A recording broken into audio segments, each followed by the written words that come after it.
What's up, everyone? Back for another beer review, and today is April 20th of 2024, aka 420 day.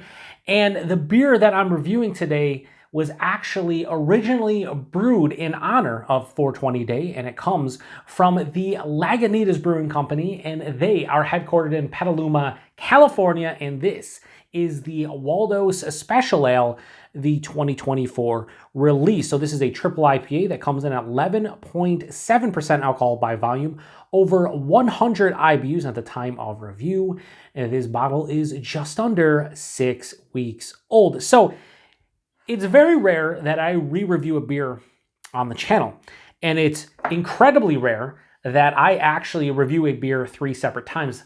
I don't know if I've done it before. Off the top of my head, I may have reviewed Southern Tier's Pumpkin maybe 3 times. However, this beer, this is the 3rd time I'm reviewing it. I reviewed it for the first time back in 2019, and then last year, 2023, I reviewed it because a good friend of mine and a viewer of the channel, Billy, was like, could you review that for me? Sure, Billy, no doubt. This year, had about half dozen people hit me up and go, are you reviewing this this year? Are you going to try it? And I was like, you know what? We're going to review it this year, and I'm going to post it on 420 Day because I've never done that before. So here we are, the 3rd time I'm reviewing the Waldos Special Ale, and I'm kind of pumped for it, as I usually am, because this is typically a great beer. It's brewed with Citra and Mosaic hops. They say the dankest Citra and Mosaic hops.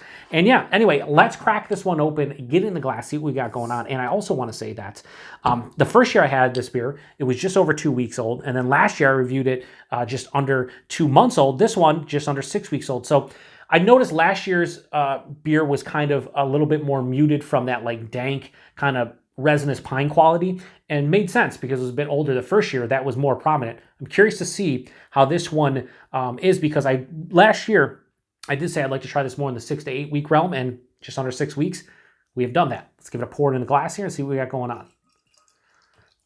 Now, I did notice when I was grabbing this out of the fridge,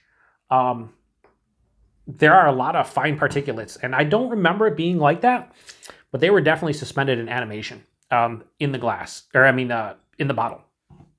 And that's the same thing in that glass. Now, you know, it has a decent clarity to it, but there is very fine particulates, like ridiculous. I don't remember this. Maybe I should have probably went back and looked at the reviews, but yeah, I mean, you can, like I said, you can make out my hand, but it's not like crystal clear or anything.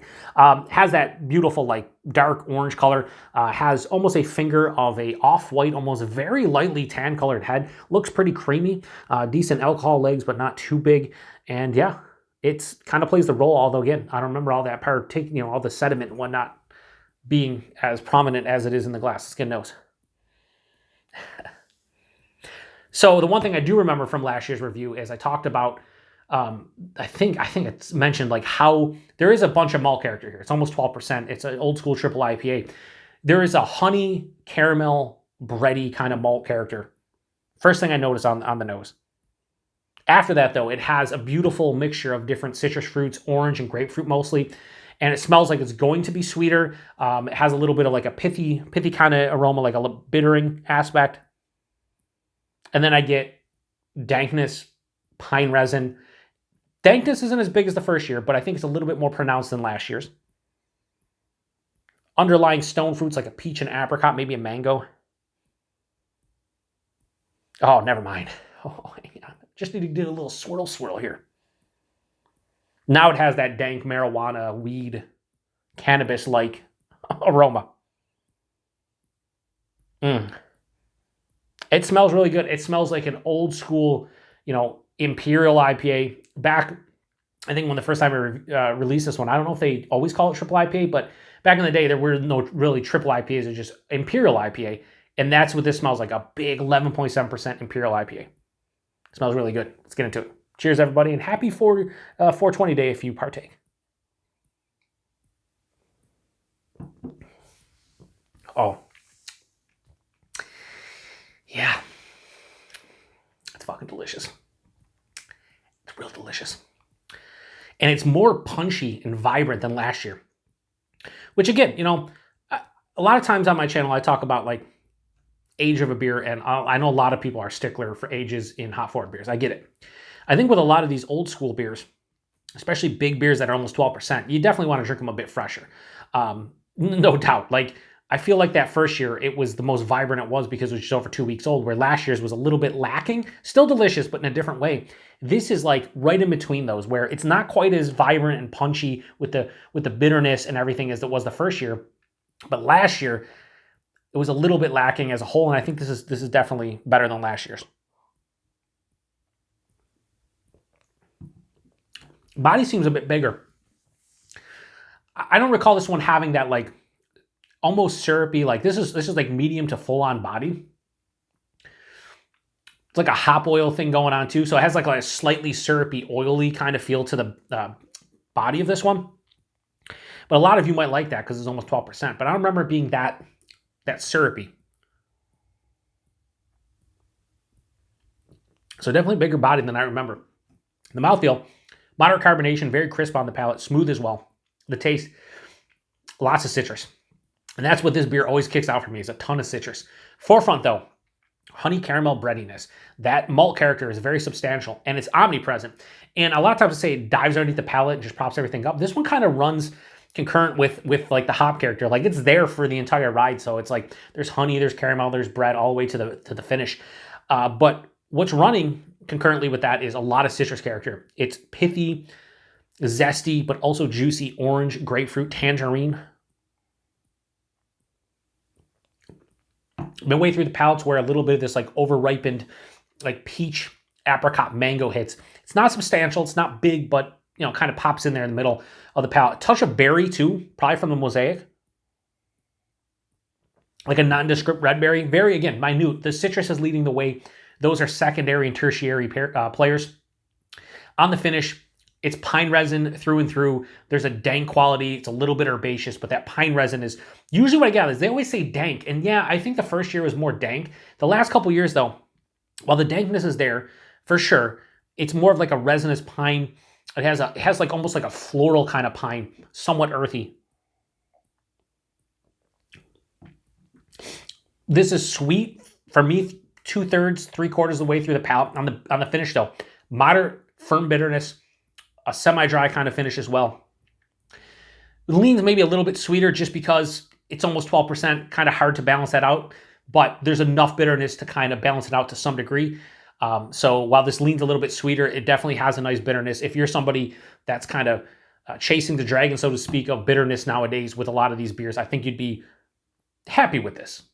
I think you would. I mean, I am. 11.7%. Here's the thing. I'm pretty sure both years I said this. I should have looked at the fucking reviews. I'm a terrible beer tuber. I apologize. Should have looked at a review so I could just be like, oh yeah, the first year I said, I think both years I said it hid the alcohol quite well because it usually does. And it does it again. Warming in the chest, nothing on the palate. I know it's a bigger beer because of the fucking body, the intensity of flavors and what's going on. But I would guess more in like the 10 range than 11.7. Maybe even lower, maybe like 9, 9.5. Like it's definitely has a boozy character in my chest.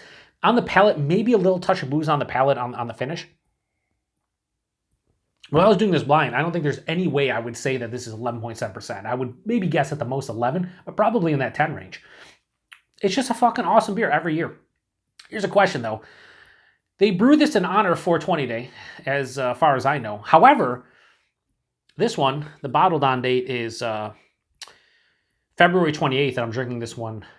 Again, I said just under 6 weeks old, so like, forget what today is. Is it like the 12th, 13th, something like that? Anyway, this beer specifically is a beer that I think should be out around like April 20th, give or take a couple weeks. The fact that this one shows up in the middle of March is kind of weird, but I'm not complaining. I'm just saying it's kind of weird. Like if it's supposed to be brewed in honor of 420, like should probably put it out like at the beginning of April, I would say, but whatever. Because a lot of times people who try want to drink this one around 420 Day, a lot of times you grab a bottle and it's 2 months old already. It's kind of weird. Anyway, this is always delicious. Another delicious offering. Am I going to re-review this again next year? You tell me. Do you enjoy, here's the thing, if you make it to the end, please answer this question. Do you enjoy when I review, big time shelfies like this? Like from Lagunitas, this beer, Willetize is another one. There's a lot of beers out there from different breweries where people drink them every year. Is it worth reviewing them every year if the recipe doesn't change or they're very similar? Is this different enough from last year in 2019 to like make me want to review it next year?